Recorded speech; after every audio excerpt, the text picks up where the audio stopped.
This was a swift, precise military strike that has huge, unpredictable and possibly long-term consequences. The target was one of Iran's most senior leaders. Qasem Soleimani was in a convoy at Baghdad airport when it was struck by 3 American missiles in the middle of the night. It will send shockwaves through the Middle East. Iran is now threatening a violent retaliation. This temporary joy of the Americans and the Israelis will not last long before it turns to grief. The Islamic Revolutionary Guard Corps, the people of Iran and the front of resistance throughout the geographic latitude of the Islamic world will take revenge of this proud martyr. A Pentagon statement made clear that it was President Trump who gave the order for the assassination. The assassination comes days after protesters in Baghdad attacked that embassy. The violence was triggered by US airstrikes on the Iraqi border, which killed 24 Iranian militia. Does this look like a conflict in which calmer heads are prevailing? Or does this look like preparation for war? While more US troops deploy to the region, their commander-in-chief appeared to ignore the public briefings of his staff about de-escalating the crisis. 24 hours after he stuck largely to scripted remarks justifying the missile strike which killed Qasem Soleimani, Donald Trump issued a series of threatening tweets. Let this serve as a warning that if Iran strikes any Americans or American assets, we have targeted 52 Iranian sites, representing the 52 American hostages taken by Iran many years ago. Some at a very high level and important to Iran and Iranian culture. And those targets and Iran itself will be hit very fast and very hard. The USA wants no more threats.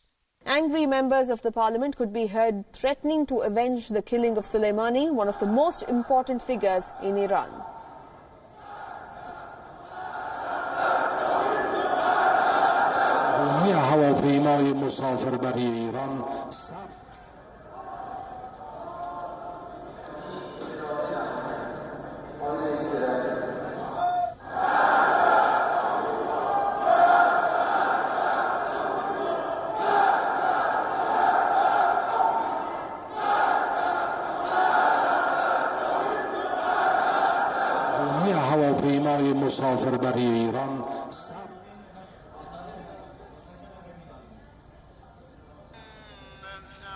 And while tens of thousands of mourners also packed the streets of Iranian city of Ahvaz to pay respects to the top general Qasem Soleimani days after he was killed in the US strike.